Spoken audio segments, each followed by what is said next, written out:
നമസ്കാരം. പതിവ് സമവാക്യങ്ങൾക്കപ്പുറം വലിയ രാഷ്ട്രീയ മാറ്റത്തിന് കേരളം കാത്തിരിക്കുകയാണ്. ന്യൂനപക്ഷ വോട്ടുകളിൽ മാറ്റത്തിന്റെ സൂചനയുണ്ടോ? മുന്നണികളുടെ ഉറക്കം കെടുത്തുന്ന രാഷ്ട്രീയ നീക്കങ്ങൾ എന്തൊക്കെ? വികസനവും വിവാദങ്ങളും നേർക്കുനേർ നിൽക്കുന്ന രാഷ്ട്രീയ യുദ്ധഭൂമിയിൽ ഇക്കുറി ആര് ജയിക്കും? പതിവ് കോട്ടകൾ തകരുമോ? അപ്രതീക്ഷിത കുതിപ്പുകൾക്ക് സാക്ഷ്യം വഹിക്കുമോ? വികസന മാതൃകകൾ വിചാരണ ചെയ്യപ്പെടുന്നുണ്ട്. തെരഞ്ഞെടുപ്പിൽ ജനവിധി എന്താകും? ഭരണ തുടർച്ചയോ ഭരണമാറ്റമോ? കോട്ടകൾ കാക്കാൻ LDF, അധികാരം തിരിച്ചുപിടിക്കാൻ UDF, കരുത്തുകാട്ടാൻ NDA. കേന്ദ്ര നേതാക്കളടക്കം സംസ്ഥാനത്തെത്തി പ്രചാരണം കൊഴുപ്പിക്കുന്നുണ്ട്. സമഗ്ര വാർത്തകൾ നോക്കാം. ആദ്യം തലക്കെട്ടുകൾ.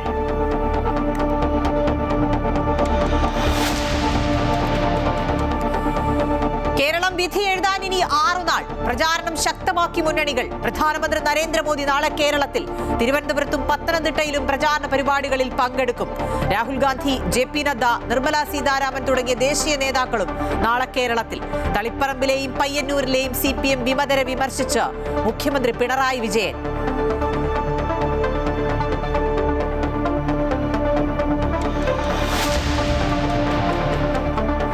പേരാമ്പ്ര അനൗൺസ്മെന്റ് വിവാദത്തിൽ UDFന്റെ പരാതിയിൽ LDF സ്ഥാനാർത്ഥി TP രാമകൃഷ്ണന് നോട്ടീസ്. ചോദ്യങ്ങളോട് ക്ഷുഭിതനായി പ്രതികരിച്ച് TP രാമകൃഷ്ണൻ. വർഗീയ ചുവയുള്ള അനൗൺസ്മെന്റ് നടത്തിയിട്ടില്ല എന്നും നോട്ടീസ് ലഭിച്ചിട്ടില്ല എന്നും LDF കൺവീനർ. വോട്ടിനായി സമൂഹത്തിൽ വിള്ളൽ ഉണ്ടാക്കരുതെന്ന് പാണക്കാട് സാദിഖ് അലി ശിഹാബ് തങ്ങൾ. സമുദായത്തിന്റെ പേരിൽ വോട്ട് അഭ്യർത്ഥിച്ചെന്ന പരാതിയിൽ UDF സ്ഥാനാർത്ഥി ഫാത്തിമ തെഹ്ലിയയ്ക്കും നോട്ടീസ്.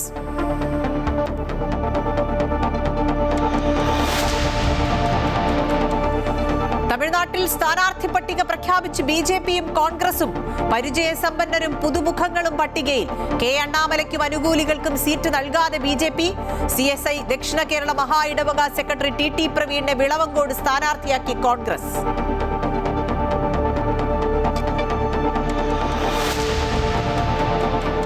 പാർലമെന്റിന്റെ പ്രത്യേക സമ്മേളനത്തിൽ FCRA ബിൽ പരിഗണിക്കില്ല. 16 മുതൽ 3 ദിവസം ചേരുന്ന സമ്മേളനത്തിന്റെ അജണ്ട വനിതാ സംവരണ ബിൽ മാത്രം. ഗൗരവകരമല്ലാത്ത 717 കുറ്റങ്ങൾ ഒഴിവാക്കി സുപ്രധാന നിയമ ഭേദഗതിയുമായി കേന്ദ്ര സർക്കാർ. ജനവിശ്വാസ് ഭേദഗതി നിയമം ചരിത്രത്തിലെ നാഴികക്കല്ലെന്ന് കേന്ദ്രമന്ത്രി പീയൂഷ് ഗോയൽ. 5 കോടി കേസുകൾ പിൻവലിക്കും. ചെറിയ കുറ്റങ്ങൾക്കിനി പിഴ മാത്രം.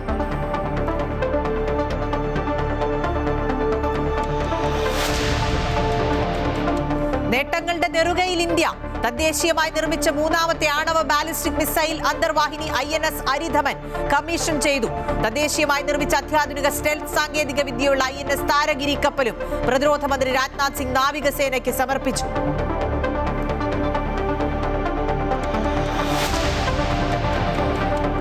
ഇന്ത്യയുമായുള്ള ബന്ധം ശക്തമാക്കാൻ റഷ്യ. കൂടുതൽ ക്രൂഡ് ഓയിലും പ്രകൃതിവാതകവും നൽകാൻ തയ്യാറെന്ന് പ്രധാനമന്ത്രി നരേന്ദ്രമോദിയുമായുള്ള കൂടിക്കാഴ്ചയിൽ റഷ്യൻ ഉപപ്രധാനമന്ത്രി ഡെനിസ് ബാന്ദുറോവ്.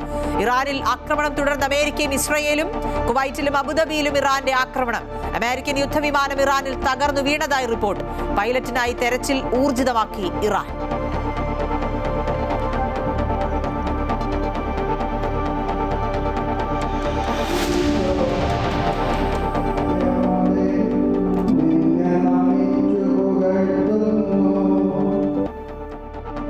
ക്രിസ്തുവിന്റെ പീഡാനുഭവത്തിന്റെയും കുരിശുമരണത്തിന്റെയും ഓർമ്മ പുതുക്കി ദുഃഖവെള്ളി ആചരിച്ച് ക്രൈസ്തവ വിശ്വാസികൾ.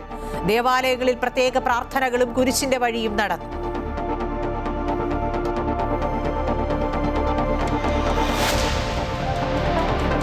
IPL-ൽ ചെന്നൈ സൂപ്പർ കിങ്സിനെതിരെ പഞ്ചാബ് കിങ്സിന് 210 റൺസ് വിജയലക്ഷ്യം. ആയുഷ് മാത്രയ്ക്ക് അർദ്ധ സെഞ്ചുറി.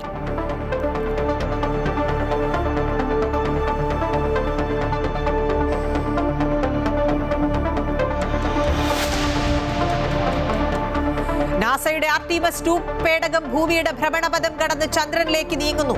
സഞ്ചാരം മണിക്കൂറിൽ 7500 കിലോമീറ്റർ വേഗതയിൽ. ഭൂമിയുടെ ചിത്രം പങ്കുവെച്ച ആർട്ടിമസ് സംഘം. ചൊവ്വാഴ്ച ചന്ദ്രനെ വലം വയ്ക്കുന്നത് ആദ്യ ദൗത്യം.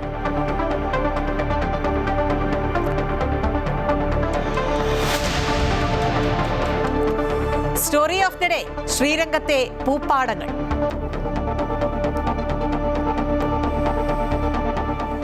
മൈജി മലയാളീസ് മാൻഡേറ്റ് സമർപ്പിക്കുന്നത് മൈജിയാണ് future. Powered by join India's #1 commerce institute IIC Lakshya in association with VKC India's pride.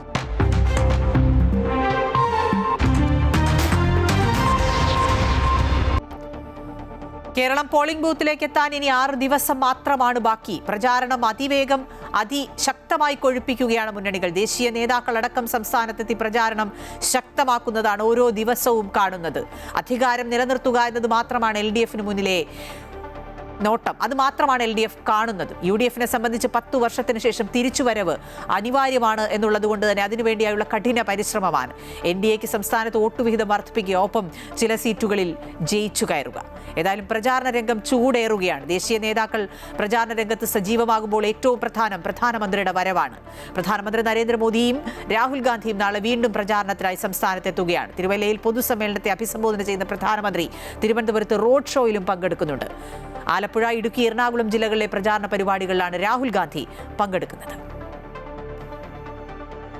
തെരഞ്ഞെടുപ്പിന് ഏതാനും ദിവസം ശേഷിക്കെയാണ് BJP, കോൺഗ്രസ് ദേശീയ നേതാക്കളായ പ്രധാനമന്ത്രി നരേന്ദ്രമോദിയും രാഹുൽ ഗാന്ധിയും വീണ്ടും പ്രചരണത്തിനായി സംസ്ഥാനത്തേക്ക് എത്തുന്നത്. തിരുവല്ലയിൽ പൊതുപരിപാടിയിൽ പങ്കെടുക്കുന്ന പ്രധാനമന്ത്രി തിരുവനന്തപുരം നഗരത്തിൽ റോഡ് ഷോയിലും പങ്കെടുക്കും. ഉച്ചകഴിഞ്ഞ് 3 മണിക്ക് ചങ്ങനാശ്ശേരി NSS കോളേജ് ഗ്രൗണ്ടിൽ ഇറങ്ങുന്ന പ്രധാനമന്ത്രി റോഡ് മാർഗം തിരുവല്ലയിലെത്തും. തിരുവല്ല പബ്ലിക് സ്റ്റേഡിയത്തിൽ 1,00,000 പ്രവർത്തകരുടെ യോഗത്തെ അഭിസംബോധന ചെയ്യും. തിരുവല്ല, ആറന്മുള, ഹരിപ്പാട്, ചെങ്ങന്നൂർ, മാവേലിക്കര, റാന്നി, കോന്നി, അമ്പലപ്പുഴ, അടൂർ, ചങ്ങനാശ്ശേരി, കായംകുളം മണ്ഡലങ്ങളിലെ NDA സ്ഥാനാർത്ഥികൾ പരിപാടിയിൽ പങ്കെടുക്കും. തുടർന്ന് 5 മണിയോടെ തിരുവനന്തപുരത്തെത്തുന്ന പ്രധാനമന്ത്രി നഗരത്തിൽ കിള്ളിപ്പാലം ജംഗ്ഷൻ മുതൽ കരമന വരെ റോഡ് ഷോയിൽ പങ്കെടുക്കും. സ്ഥാനാർത്ഥികളായ രാജീവ് ചന്ദ്രശേഖർ, R ശ്രീലേഖ, V മുരളീധരൻ, കരമന ജയൻ എന്നിവരും റോഡ് ഷോയുടെ ഭാഗമാകും. ജില്ലയിലെ സ്ഥാനാർത്ഥികളുമായുള്ള കൂടിക്കാഴ്ചയ്ക്ക് ശേഷം പ്രധാനമന്ത്രി രാത്രി 7 മണിയോടെ ഡൽഹിക്ക് മടങ്ങും. ആലപ്പുഴയിലെ മണ്ണഞ്ചേരി, ഇടുക്കിയിലെ കട്ടപ്പന, എറണാകുളത്ത് പട്ടിമറ്റം എന്നിവിടങ്ങളിലെ തെരഞ്ഞെടുപ്പ് യോഗങ്ങളെയാണ് രാഹുൽ ഗാന്ധി അഭിസംബോധന ചെയ്യുന്നത്. ശബരിമല സ്വർണ്ണക്കൊള്ളയിൽ പ്രധാനമന്ത്രി നരേന്ദ്രമോദിക്കെതിരെ രാഹുൽ ഗാന്ധി ഉയർത്തിയ ആരോപണത്തിൽ പ്രധാനമന്ത്രിയുടെ മറുപടിയും യോഗത്തിൽ ഉണ്ടായി. കലാശക്കൊട്ടിനു മുമ്പ് BJPയുടെയും കോൺഗ്രസിന്റെയും പ്രമുഖ നേതാക്കൾ പങ്കെടുക്കുന്ന പരിപാടി എന്ന നിലയിൽ പ്രവർത്തകരിൽ ഊർജം നിറയ്ക്കുന്നതാകും നരേന്ദ്രമോദിയുടെയും രാഹുൽ ഗാന്ധിയുടെയും പ്രസംഗം. അമൃത ന്യൂസ്, തിരുവനന്തപുരം. പ്രധാനമന്ത്രി വരുന്നുണ്ട്, രാഹുൽ ഗാന്ധി വരുന്നുണ്ട്. ഇവർ മാത്രമല്ല, ദേശീയ നേതാക്കൾ പലരും സംസ്ഥാനത്ത് പല ദിവസങ്ങളിലായി വരികയാണ്. JP നദ്ദ, നിർമ്മല സീതാരാമൻ തുടങ്ങിയ നേതാക്കളും നാളെ പ്രചാരണത്തിനായി കേരളത്തിൽ എത്തുകയാണ്. സ്മൃതി ഇറാനി അടക്കമുള്ള നേതാക്കൾ സംസ്ഥാനത്ത് തുടരുന്നുണ്ട്. പ്രിയങ്ക ഗാന്ധി കഴിഞ്ഞ ദിവസം പ്രചാരണ പരിപാടികളിൽ പങ്കെടുത്തിട്ടുണ്ട്. ഏതായാലും നേരത്തെ സൂചിപ്പിച്ചതുപോലെ ചൂടുപിടിച്ച പ്രചാരണമാണ് മുന്നണികൾ മുന്നോട്ട് കൊണ്ടുപോകുന്നത്.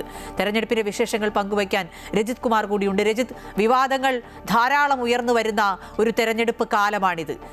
നേരത്തെ ഒരു കാഫിർ സ്ക്രീൻഷോട്ട് ആയിരുന്നെങ്കിൽ ഇപ്പോൾ അത് പേരാമ്പ്രയിലെ ഒരു അനൗൺസ്മെന്റ് വിവാദമായി മാറുകയാണ്.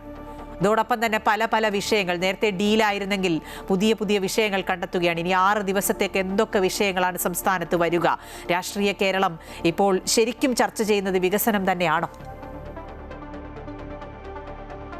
തെരഞ്ഞെടുപ്പ് പ്രചാരണ രംഗം ചൂടുപിടിച്ച് അത് അതിൻ്റെ അവസാന ഘട്ടത്തിലേക്ക്, അവസാന ലാപ്പിലേക്ക് എത്തുമ്പോഴാണ് പ്രചരണം സജീവമാക്കാനായി വീണ്ടും കേന്ദ്ര നേതാക്കൾ നാളെ തലസ്ഥാനത്തും അതുപോലെ തന്നെ സംസ്ഥാനത്തും എത്തുന്നത്. നാളെ പ്രധാനമന്ത്രി 2 പരിപാടികളിലാണ്, 2 പത്തനംതിട്ട ജില്ലയിലും അതുപോലെ തന്നെ തിരുവനന്തപുരത്തും 2 പരിപാടികളിലായി പങ്കെടുക്കുന്നു. തിരുവല്ലയിൽ പൊതുസമ്മേളനത്തെ അഭിസംബോധന ചെയ്യുന്നു. അതേ സമയത്ത് തന്നെ തിരുവനന്തപുരത്ത് റാലിയിൽ, വാഹന പ്രചരണ റാലിയിൽ, റോഡ് ഷോയിൽ പങ്കെടുത്തുകൊണ്ടാണ് അദ്ദേഹം തിരുവനന്തപുരത്തെ പ്രചാരണത്തിൽ പങ്കെടുക്കുന്നത്. അങ്ങനെ അവസാന ലാപ്പിലേക്ക് എത്തി നിൽക്കുന്ന ഇനി ഏതാനും ദിവസങ്ങൾ, 6 ദിവസങ്ങൾ മാത്രമാണ് അവശേഷിക്കുന്നത്. ഈ 6 ദിവസങ്ങൾക്കുള്ളിൽ ഈ പറയുന്ന സ്ഥാനാർത്ഥികൾക്കും അതുപോലെ തന്നെ പ്രവർത്തകർക്കും ആവേശം നിറയ്ക്കുന്നതിനായാണ് കേന്ദ്ര നേതാക്കൾ വീണ്ടും എത്തുന്നത്. ഇത് 2ാം തവണയാണ് പ്രധാനമന്ത്രിയും അതുപോലെ തന്നെ രാഹുൽ ഗാന്ധിയും സംസ്ഥാനത്തേക്ക് പ്രചരണത്തിന് എത്തുന്നത് എന്നതും ഏറെ ശ്രദ്ധേയമാണ്. കൂടുതൽ സമയങ്ങളും കേന്ദ്ര നേതാക്കൾ, BJPയുടെ തന്നെ നിരവധി കേന്ദ്ര നേതാക്കൾ പല ദിവസങ്ങളിലായി ഇപ്പോഴും സംസ്ഥാനത്ത് തുടരുന്നുണ്ട് എന്നാണ് ഏറ്റവും പ്രധാനപ്പെട്ട കാര്യം.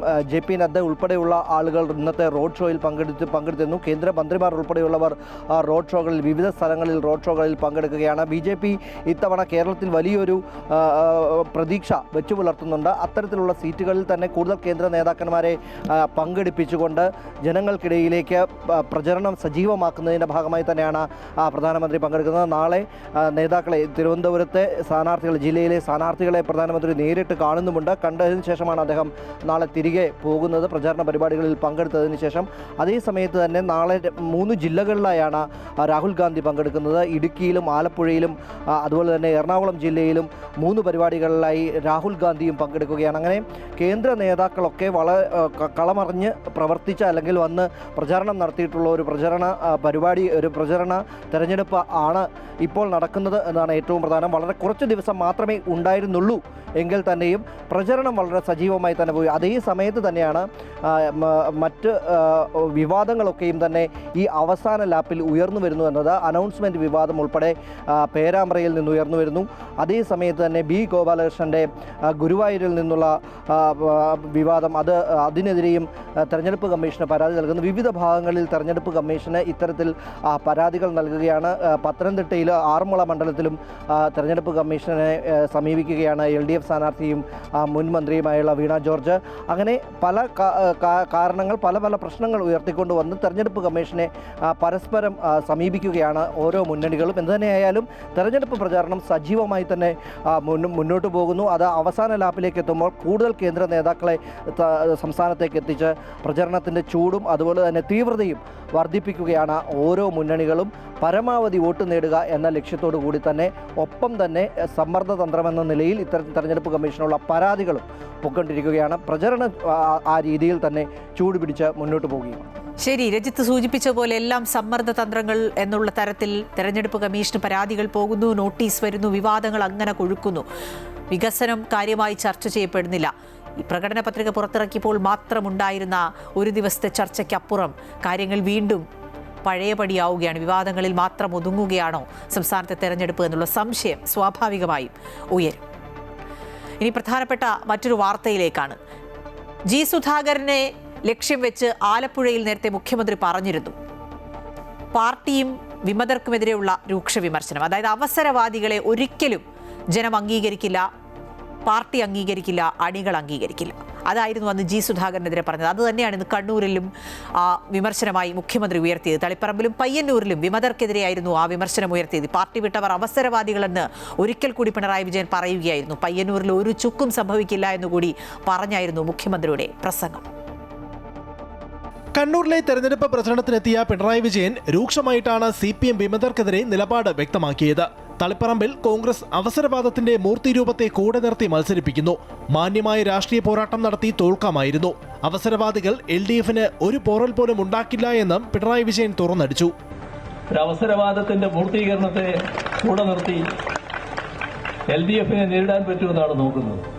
ഇതിന്റെ ഭാഗമായി LDFനെ തകർക്കാമെന്നാണ് കണക്കൂട്ടുന്നത്.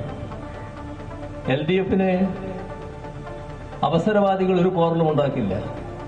ഒരു ഘട്ടത്തിലും ഏതെങ്കിലും അവസരവാദിക്ക് തകർക്കാൻ കഴിയുന്നതല്ല ആ ജനവിശ്വാസം. സ്ഥാനമോഹങ്ങളുണ്ടാവും ഓരോ വ്യക്തിക്ക്. ആ സ്ഥാനമോഹം എത്ര വലിയ ചളിക്കുണ്ടിലാണ് വീഴുന്നതിനിടയാക്കിയെന്ന് ആലോചിച്ചു. പയ്യന്നൂരിലും പിണറായി വിജയൻ രാഷ്ട്രീയ നിലപാട് വ്യക്തമാക്കി. രക്തസാക്ഷികളുടെ നാടാണ് പയ്യന്നൂർ. കണിശത പാലിച്ച ഒരു ചില്ലിക്കാശുണ്ടെങ്കിൽ കത്തയക്കുന്ന നേതാക്കളുടെ നാടാണിത്. ആ മണ്ണിൽ ആരെതിര് വന്നാലും ഒരു ചുക്കും സംഭവിക്കില്ല എന്നും മുഖ്യമന്ത്രി പറഞ്ഞു. ഒരു ചെറിയ കാശ് ബാക്കിയുണ്ടെങ്കിൽ അതിനുവേണ്ടി കാർഡ് അയക്കുന്നു. കാർഡിന്റെ വിലയുടെ അത്ര ഇല്ല ഇവിടെ കിട്ടേണ്ട കാശ്.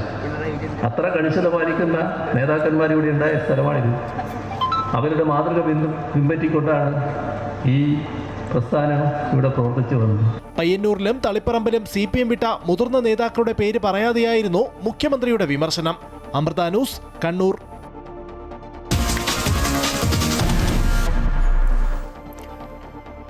വടകരയിലെ ഒരു കാഫിർ വിവാദം LDFനുണ്ടാക്കിയ ക്ഷീണം ചെറുതല്ല. അതിന് പിന്നാലെ അതിന്റെ ചുവട് പിടിച്ചുകൊണ്ട് പേരാമ്പ്രയിലെ ഒരു അനൗൺസ്മെന്റ് വിവാദം കൂടി വന്നിരിക്കുകയാണ്. TP രാമകൃഷ്ണന് നോട്ടീസ് നൽകിയിട്ടുണ്ട് ഡെപ്യൂട്ടി കളക്ടർ. വീടുകളിൽ കയറി സമുദായത്തിന്റെ പേരിൽ വോട്ട് അഭ്യർത്ഥിച്ചു എന്ന പരാതിയിൽ UDF സ്ഥാനാർത്ഥിയായ ഫാത്തിമ തെഹ്ലിയയ്ക്കും ഡെപ്യൂട്ടി കളക്ടർ ഒരു നോട്ടീസ് അയച്ചിട്ടുണ്ട്. വിവാദങ്ങൾ മാത്രം ചർച്ചയാകുന്ന തെരഞ്ഞെടുപ്പായി ഇത് മാറുകയാണ്. മുസ്ലിം ലീഗ് നടത്തുന്ന സ്വകാര്യ പ്രചാരണം നമ്മുടെ വോട്ടുകൾ നമ്മുടെ കൗമിലെ കുട്ടിക്ക് എന്നാണ്. UDF സ്ഥാനാർത്ഥി ഫാത്തിമ തെഹ്ലിയെ നമ്മുടെ കൗമിലെ കുട്ടിയെ വിജയിപ്പിക്കുക എന്ന് UDF ആവശ്യപ്പെടുന്നു എന്നായിരുന്നു LDF വാഹനത്തിൽ നിന്നുള്ള അനൗൺസ്മെന്റ്. ആവളമടത്തിൽ മുക്കിൽ നിന്നായിരുന്നു ഈ അനൗൺസ്മെന്റ്. വീഡിയോ പുറത്തു വന്നതിന് പിന്നാലെ UDF DGPക്കും തെരഞ്ഞെടുപ്പ് കമ്മീഷനും പരാതി നൽകി. തുടർന്ന് ഡെപ്യൂട്ടി കളക്ടർ TP രാമകൃഷ്ണന് മാതൃകാ പെരുമാറ്റച്ചട്ടം ലംഘിച്ചുവെന്നും സാമുദായിക ധ്രുവീകരണത്തിലേക്ക് നയിക്കുന്ന പ്രചരണമാണിതെന്നും കാണിച്ച് നോട്ടീസ് നൽകി. ഇതിന് പിന്നാലെയാണ് TP രാമകൃഷ്ണന്റെ പ്രതികരണം. LDF അങ്ങനെയൊരു അനൗൺസ്മെന്റ് നടത്തിയില്ല എന്നും പരാതിയുണ്ടെങ്കിൽ അന്വേഷണം നടക്കട്ടെ എന്നും TP രാമകൃഷ്ണൻ മാധ്യമങ്ങളോട് പറഞ്ഞു. LDF വാഹനങ്ങളിലെ പ്രചരണ റെക്കോർഡിന്റെ പെൻഡ്രൈവ് നൽകാൻ തയ്യാറാണെന്നും TP രാമകൃഷ്ണൻ കൂട്ടിച്ചേർത്തു. ഞങ്ങളുടെ ഭാഗത്തുനിന്ന് അങ്ങനെ ഒരു വിവാദമില്ല. ഞങ്ങൾ ഒരു പറ്റാത്ത കാര്യങ്ങൾ പറഞ്ഞുകൊണ്ടൊരു അനൗൺസ്മെന്റ് നടത്തിയിട്ടില്ല. ഞങ്ങളൊരു വിവാദം ഉയർത്തിയിട്ടുമില്ല. അതിൻ്റെ മറ്റ് വിശദാംശങ്ങളെല്ലാം വിവാദം ഉയർത്തിയവർ പരിശോധിക്കുക എന്നുള്ളതല്ലാതെ ഞങ്ങളെന്താ അതിന് മറുപടി പറയേണ്ടത്? UDF ആർക്ക് പരാതി നൽകി? പരാതി ഉണ്ടെങ്കിൽ പരാതി അന്വേഷിച്ചോട്ടെ. ഒരു നോട്ടീസ് കിട്ടിയിട്ടില്ല. അതേസമയം വീടുകളിൽ കയറി സമുദായത്തിന്റെ പേരിൽ വോട്ട് അഭ്യർത്ഥിച്ചുവെന്ന പരാതിയിൽ UDF സ്ഥാനാർത്ഥി ഫാത്തിമ തഹ്ലിക്കും ഡെപ്യൂട്ടി കളക്ടർ നോട്ടീസ് അയച്ചു. തഹ്ലിക്കെതിരെ മണ്ഡലത്തിലെ 3 വ്യക്തികളാണ് പേരാമ്പ്ര റിട്ടേണിംഗ് ഓഫീസർക്ക് 3 പരാതികൾ നൽകിയിരിക്കുന്നത്. ഇരുകൂട്ടരും ഒരേ വിവാദത്തിൽ ആരോപണമുന്നയിക്കുമ്പോൾ പേരാമ്പ്രയിൽ പോരുമുറുകുകയാണ്. തെരഞ്ഞെടുപ്പിന് ദിവസങ്ങൾ മാത്രം ബാക്കി നിൽക്കെയാണ് വിവാദം പടരുന്നത്. വടകര ലോക്സഭാ മണ്ഡലത്തിന് പിന്നാലെ പേരാമ്പ്ര നിയോജക മണ്ഡലത്തിലുമുണ്ടായ വിവാദം ശ്രദ്ധയോടെയാണ് LDF UDF ക്യാമ്പുകളും നിരീക്ഷിക്കുന്നത്. അമൃത ന്യൂസ്, കോഴിക്കോട്. ഈ അനൗൺസ്മെന്റ് വിവാദം ഏറെ അപകടകരമായ ഒന്നാണെന്ന് മുസ്ലിം ലീഗ് സംസ്ഥാന അധ്യക്ഷൻ പാണക്കാട് സാദിഖ് അലി ശിഹാബ് തങ്ങൾ പറഞ്ഞു. പ്രത്യാഘാതങ്ങൾ ഉണ്ടാക്കും എന്നുള്ളതിൽ സംശയം വേണ്ട. മതം പറഞ്ഞ് വോട്ട് വാങ്ങുന്ന പാരമ്പര്യം UDF-ന് ഇല്ല എന്നുകൂടി അദ്ദേഹം പറഞ്ഞു. അതും ഏറെ അപകടകരമായ ഒന്നാണ്. അവിടെ ഫാത്തിമ തഹ്ലിയക്ക് എതിരെ ഇപ്പോൾ അവർ പുറത്തിറക്കിയിട്ടുള്ള ആ ഒരു വീഡിയോ അതുണ്ടാക്കാവുന്ന പ്രത്യാഘാതം വളരെ വലുതാണ്. കാരണം നമ്മളിപ്പോൾ മുസ്ലിം ലീഗ് ആവട്ടെ UDF ആവട്ടെ അവിടെ മത സൗഹാർദ്ദത്തെ തകർത്തുകൊണ്ടുള്ള ഒരു നേട്ടം ആരും ഇഷ്ടപ്പെടുന്നില്ല. അതല്ല നമുക്ക് ആവശ്യം. ഒരു തെരഞ്ഞെടുപ്പിൽ സഹവർത്തിത്വമാണ് ആവശ്യം. എല്ലാ സമൂഹങ്ങളുടെയും വോട്ടുകൾ വാങ്ങി ജയിക്കുക എന്നുള്ളതിനാണ് ഏതൊരു സ്ഥാനാർത്ഥിയും ആഗ്രഹിക്കുന്നത്. അതുതന്നെയാണ് ഇപ്പോൾ അവിടെ UDF-ൻ്റെ സ്ഥാനാർത്ഥികളും ചെയ്യുന്നത്. എല്ലായിടത്തും, അവിടെ മാത്രമല്ല. ഒരിക്കലും മതം പറഞ്ഞ് വോട്ട് വാങ്ങുന്ന ഒരു ചരിത്രമോ പാരമ്പര്യമോ UDF-നെ സംബന്ധിച്ചിടത്തോളം ഇല്ല. അത് മനസ്സിലാക്കാതെ ഇത്തരത്തിലുള്ള അനാവശ്യമായിട്ടുള്ള പ്രചാരണങ്ങൾ അത് പ്രത്യാഘാതങ്ങൾ ഉണ്ടാക്കും. വിവാദ അനൗൺസ്മെന്റ് നടത്തിയ വാഹനം ആരുടേതെന്ന് എല്ലാവർക്കും അറിയാമെന്നും നിയമപരമായി മുന്നോട്ട് പോകുമെന്നും MK മുനീർ പറഞ്ഞു. വിവാദം തെരഞ്ഞെടുപ്പ് കമ്മീഷൻ നിഷ്പക്ഷമായി അന്വേഷിക്കട്ടെ എന്നാണ് അദ്ദേഹം പറഞ്ഞത്. ആ പ്രചരണ വാഹനം ആരുടേതാണെന്ന് എല്ലാവർക്കും നിയമപരമായി നടപടിയിലേക്ക് പോകണം. അപ്പോൾ നിയമപരമായി പോകുന്ന ഒരു നടപടിയെക്കുറിച്ച് നമ്മൾ കൂടുതലായി ഇനിയിപ്പോൾ സംസാരിക്കണം. അപ്പോൾ തെരഞ്ഞെടുപ്പ് കമ്മീഷൻ അതുമായി ബന്ധപ്പെട്ടിട്ട് നിഷ്പക്ഷമായ ഒരു നിലപാടെടുക്കണം എന്നുള്ള വിശ്വാസത്തിലാണ് നോട്ടീസ് അയക്കും. പേരാമ്പ്രയിൽ UDF സ്ഥാനാർത്ഥി ഫാത്തിമ തഹ്ലിയയ്ക്കായി വെൽഫെയർ പാർട്ടിയുടെ പ്രത്യേക കൺവെൻഷൻ. പേരാമ്പ്ര ചങ്ങരോത്ത് പഞ്ചായത്തിലായിരുന്നു കൺവെൻഷൻ. നോട്ടീസിൽ ഫാത്തിമ തഹ്ലിയയുടെ പേരുണ്ടായിരുന്നുവെങ്കിലും അവസാന നിമിഷം പരിപാടിയിൽ നിന്ന് പിന്മാറി. അതേസമയം തെരഞ്ഞെടുപ്പിൽ വെൽഫെയർ പാർട്ടി UDF-നെ പിന്തുണയ്ക്കുമെന്ന് വെൽഫെയർ പാർട്ടി സംസ്ഥാന പ്രസിഡന്റ് റസാഖ് പാലേരി പ്രഖ്യാപിച്ചു. കൺവെൻഷൻ ഉദ്ഘാടനം ചെയ്യുമ്പോഴായിരുന്നു ഇക്കാര്യം പറഞ്ഞത്. അതിനിടെ ഇങ്ങ് തിരുവനന്തപുരത്തും ഒരു വിവാദ പ്രസംഗമുണ്ടായി. വട്ടിയൂർക്കാവിലെ NDA സ്ഥാനാർത്ഥി R ശ്രീലേഖയാണ് ആ വിവാദ പ്രസംഗം നടത്തിയത്. കേരളത്തിൽ ലവ് ജിഹാദ് നടക്കുമ്പോൾ പോലും കണ്ണടച്ചിരിക്കുന്ന സർക്കാരാണുള്ളതെന്നും അതുകൊണ്ടാണ് കേരളത്തിൽ സ്ത്രീകൾക്ക് സുരക്ഷയില്ലാത്തതെന്നുമാണ് R ശ്രീലേഖ പറഞ്ഞത്. ഒരു പോലീസ് ഓഫീസറായ തനിക്ക് പോലും ദുരനുഭവം ഉണ്ടായപ്പോൾ ഒരു സഹായവും ലഭിച്ചില്ല എന്നുകൂടി ശ്രീലേഖ വ്യക്തമാക്കുകയാണ്. അടുത്തിടെ ഒരു മന്ത്രിയുടെ ഭാര്യയ്ക്ക് ദുരനുഭവം ഉണ്ടായപ്പോൾ പോലീസിന്റെ പരാതി സെല്ലിൽ നേരിട്ട് വിളിച്ചിട്ട് പോലും സർക്കാർ എന്ത് നടപടിയെടുത്തു എന്നുകൂടി ശ്രീലേഖ ചോദിച്ചു. ലവ് ജിഹാദ് പോലെയുള്ള അതിക്രൂരമായിട്ടുള്ള കുറ്റകൃത്യങ്ങൾ വരെ നടക്കുമ്പോൾ കണ്ണടയ്ക്കുന്ന ഒരു സർക്കാർ, ദൈവവിശ്വാസം തൊട്ട് തീണ്ടിയിട്ടില്ലാത്ത മന്ത്രിമാരും ഭരിക്കുന്ന ഒരു സർക്കാർ ആകുമ്പോൾ 100% അവർ സ്ത്രീകൾക്ക് നേരെ നടക്കുന്ന കുറ്റകൃത്യങ്ങൾക്ക് യാതൊരു പ്രാധാന്യവും കൽപ്പിക്കാറില്ല. ഒരു വനിതാ പോലീസ് ഓഫീസറായിട്ടുള്ള എനിക്ക് നേരെ തന്നെ എന്തെങ്കിലും സംഭവം ഉണ്ടായാൽ അത് നേരിടുന്നത് ഞാൻ ഒറ്റയ്ക്കായിരിക്കും. എൻ്റെ കൂടെ നിൽക്കാനോ എന്നെ ഒരു സപ്പോർട്ട് ചെയ്യാനോ എൻ്റെ DGP പോലും അന്ന് വരില്ല. ഇതിനെക്കുറിച്ച് പരാതി പറയാഞ്ഞിട്ടല്ല, പക്ഷെ പറഞ്ഞു കഴിഞ്ഞാൽ ഒരു സപ്പോർട്ട് സിസ്റ്റം കിട്ടില്ല. കാരണം DGPക്ക് എന്നെ സപ്പോർട്ട് ചെയ്യണമെന്നുണ്ടെങ്കിൽ അദ്ദേഹത്തിന് രാഷ്ട്രീയമായിട്ടുള്ള നേരത്തെ പറഞ്ഞതുപോലെ വിവാദങ്ങൾ, അങ്ങനെ വികസനം, പല വിഷയങ്ങൾ തെരഞ്ഞെടുപ്പിൽ ചർച്ച ചെയ്യുന്നുണ്ട്. പോരാട്ടം വലിയ രീതിയിൽ മുറുകുന്നുണ്ട്. അതേസമയം മറ്റൊരു പോരാട്ടം കൂടി നടക്കുന്നുണ്ട്. സോഷ്യൽ മീഡിയയിൽ സൈബർ പോര്, അതിരുവിട്ട സൈബർ പോരാണ് ഓരോ ദിവസവും ഉണ്ടാകുന്നത്. പല സ്ഥാനാർത്ഥികൾക്കെതിരെ അത് ഉയരുന്നുണ്ട്. പലതരത്തിൽ വളരെ മോശമായ അശ്ലീല കമന്റുകൾ വരുന്നുണ്ട്. മന്ത്രി വീണ ജോർജിനെതിരെ ലൈംഗിക ചുവയോടെയുള്ള അധിക്ഷേപങ്ങളും അസഭ്യവർഷവും നടക്കുന്നുവെന്ന ആരോപണവുമായി ഇടതുമുന്നണി രംഗത്തെത്തിയിട്ടുണ്ട്. ഇതിന് പിന്നിൽ രാഷ്ട്രീയ ഗൂഢാലോചനയുണ്ടെന്ന് വീണ ജോർജ് ആരോപിക്കുകയാണ്. സൈബർ ആക്രമണങ്ങളെ തള്ളിക്കൊണ്ടും ആരോപണങ്ങളെ പ്രതിരോധിച്ചും UDF സ്ഥാനാർത്ഥി അബിൻ വർക്കിയും രംഗത്തെത്തിയിട്ടുണ്ട്. തിരഞ്ഞെടുപ്പ് പ്രചരണാർത്ഥം മന്ത്രി വീണ ജോർജ് പങ്കുവെക്കുന്ന ഫേസ്ബുക്ക് പോസ്റ്റുകൾക്ക് താഴെ അസഭ്യമായ വാക്കുകളുടെ പ്രളയമാണ്. വ്യാജ പ്രൊഫൈലുകളെ മുൻനിർത്തി ആസൂത്രിതമായ രാഷ്ട്രീയ നീക്കമാണ് തനിക്കെതിരെ നടക്കുന്നതെന്ന് മന്ത്രി പറയുന്നു. ഒരു വ്യക്തിക്കും, പ്രത്യേകിച്ച് ഒരു സ്ത്രീക്കും നേരെ ഉണ്ടാകാൻ പാടില്ലാത്ത തരം ക്രൂരമായ സൈബർ അതിക്രമമാണ് നടക്കുന്നത് എന്നും വീണ ജോർജ് ആരോപിക്കുന്നു. അത്യന്തം ഹീനവും അതിക്രൂരവുമായിട്ടുള്ള ആക്രമണമാണ് സൈബർ ഇടത്തിൽ നടക്കുന്നത്. അതിൽ സെക്ഷലി അബ്യൂസീവായിട്ടുള്ള വാക്കുകളും അതോടൊപ്പം അസഭ്യവും ഉൾപ്പെടെ പറഞ്ഞുകൊണ്ടുള്ള കമൻറ്റുകളാണ് പോസ്റ്റുകൾക്ക് താഴെ ഉണ്ടാകുന്നത്. ഒരു വ്യക്തിക്കെതിരെയും ഉണ്ടാകാൻ പാടില്ലാത്തതാണ്. ഒരു വ്യക്തിക്കെതിരെയും ഉണ്ടാകാൻ പാടില്ല, ഒരു സ്ത്രീക്കെതിരെയും ഉണ്ടാകാനായിട്ട് പാടില്ല. പോസ്റ്റുകൾക്കടിയിൽ നിരന്തരമായി വന്ന് ഇത്തരത്തിലുള്ള കമൻറ്റുകൾ പോസ്റ്റ് ചെയ്യുന്നുണ്ട്. പക്ഷേ ഇത് എല്ലാ അതിരുകളും വിട്ടുകൊണ്ട്, എല്ലാ പരിധികളും വിട്ടുകൊണ്ടുള്ള ആക്രമണം, വ്യക്തിയധിക്ഷേപം, അതുപോലെ തന്നെ ഈ പറഞ്ഞതുപോലെ അസഭ്യം, സെക്ഷലി അബ്യൂസീവായിട്ടുള്ള വാക്കുകൾ ഉപയോഗിക്കുക. അപ്പോൾ ഒരു വ്യക്തികൾക്കെതിരെയോ സ്ത്രീകൾക്കെതിരെയോ, പ്രത്യേകിച്ചും സ്ത്രീകൾക്കെതിരെ ഒരു കാരണവശാലും ഉണ്ടാകാൻ പാടില്ലാത്ത നിലയിലുള്ള ആക്രമണം ആണ് ഉണ്ടാകുന്നത്. അതേസമയം മന്ത്രിയുടെ ആരോപണങ്ങളെ UDF സ്ഥാനാർത്ഥി അബിൻ വർക്കി തള്ളി.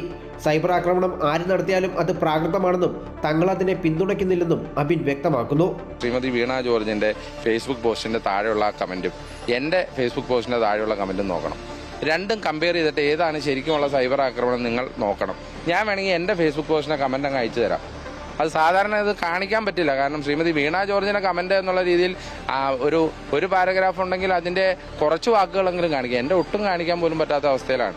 അത്ര തെറിയാണ് വിളിക്കുന്നത്. പിന്നെ ഈ തലയില്ലാത്ത വാലില്ലാത്ത കുറേ വ്യാജ ഫേസ്ബുക്ക് പ്രൊഫൈലിൽ നിന്ന് വരുന്ന ഇങ്ങനെയുള്ള കമന്റുകളൊന്നും കണ്ടിട്ടല്ലോ ജനങ്ങൾ തീരുമാനിക്കുന്നത്. ജനങ്ങൾക്ക് വ്യക്തമായ കാഴ്ചപ്പാട് ഇതിനകത്തുണ്ട്. ആര് സൈബർ ആക്രമണം നടത്തിയാലും അതൊക്കെ പ്രാകൃതമാണ്. ഞങ്ങളൊന്നും ആ സൈബർ ആക്രമണത്തെ പിന്തുണയ്ക്കുന്നതല്ല. UDFന് സൈബർ ആക്രമണം നടത്തി തിരഞ്ഞെടുപ്പ് ജയിക്കേണ്ട കാര്യമില്ലെന്നാണ് അബിൻ വർക്കിയുടെ പക്ഷം. സർക്കാരിന്റെ ഭരണപരാജയങ്ങൾ ചർച്ച ചെയ്യാതിരിക്കാൻ ഇടതുമുന്നണി മനഃപൂർവ്വം സൈബർ ആക്രമണ വിഷയം ഉയർത്തിക്കൊണ്ടുവരികയാണെന്നും അദ്ദേഹം ആരോപിച്ചു.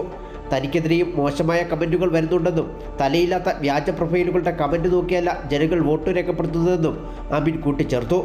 സംഭവത്തിൽ ഇടതുമുന്നണി പോലീസിന് പരാതി നൽകിയിട്ടുണ്ട്. രാഷ്ട്രീയ പോരാട്ടം സൈബർ ഇടങ്ങളിലെ വ്യക്തിഹത്യയിലേക്ക് വഴിമാറുന്നത് മണ്ഡലത്തിൽ വലിയ ചർച്ചകൾക്കാണ് വഴിതെളിച്ചിരിക്കുന്നത്. അമൃത ന്യൂസ്, പത്തനംതിട്ട.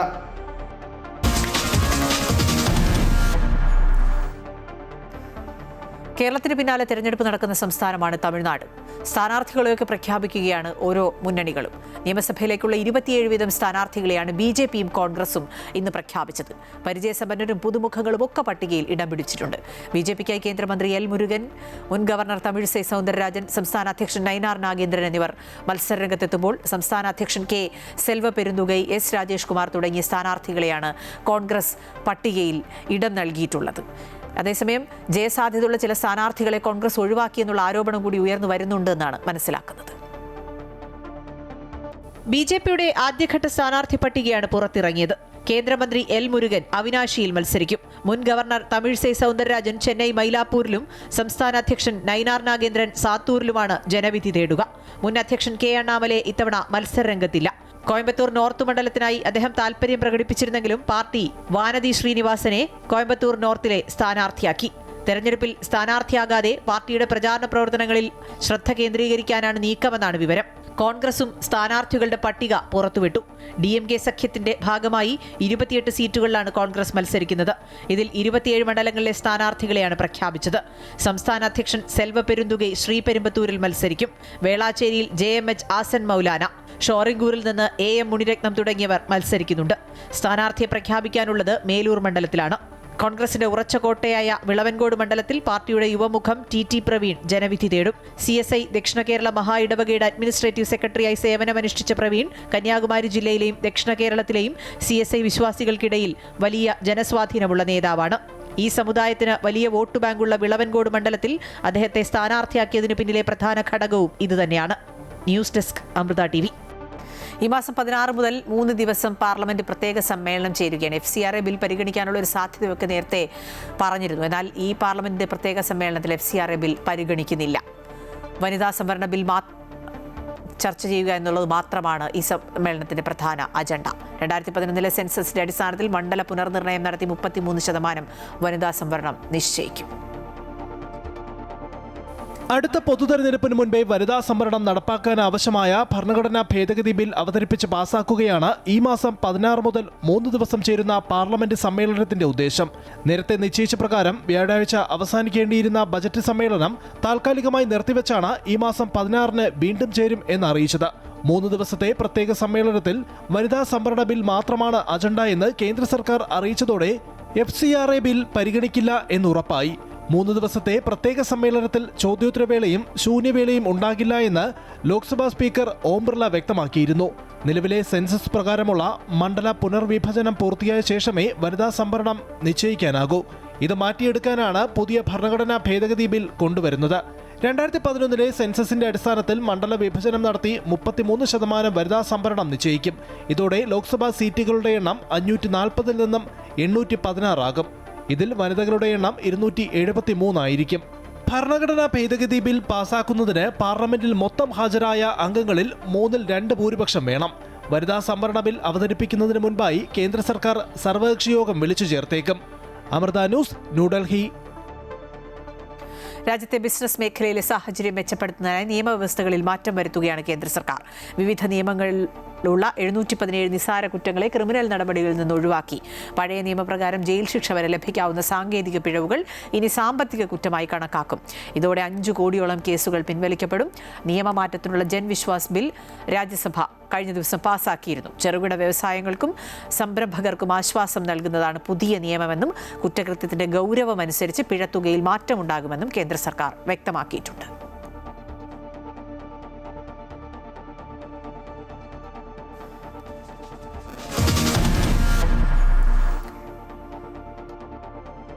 ഇന്ത്യയുമായുള്ള ബന്ധം ശക്തമാക്കുകയാണ് റഷ്യ.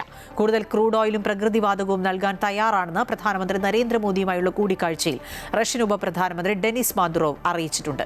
ഊർജ്ജം, രാസവളം, വ്യാപാരം, കണക്ടിവിറ്റി തുടങ്ങിയ നിർണായക മേഖലകളിലെ സഹകരണം മെച്ചപ്പെടുത്തുന്നതിനെക്കുറിച്ച് ഇരു നേതാക്കളും ചർച്ച ചെയ്തു. പശ്ചിമേഷ്യൻ സംഘർഷത്തെ തുടർന്നുള്ള ഊർജ്ജ പ്രതിസന്ധി നേരിടാൻ റഷ്യയിൽ നിന്നുള്ള എണ്ണ ഇറക്കുമതി വൻതോതിൽ ഇന്ത്യ വർദ്ധിപ്പിച്ചു.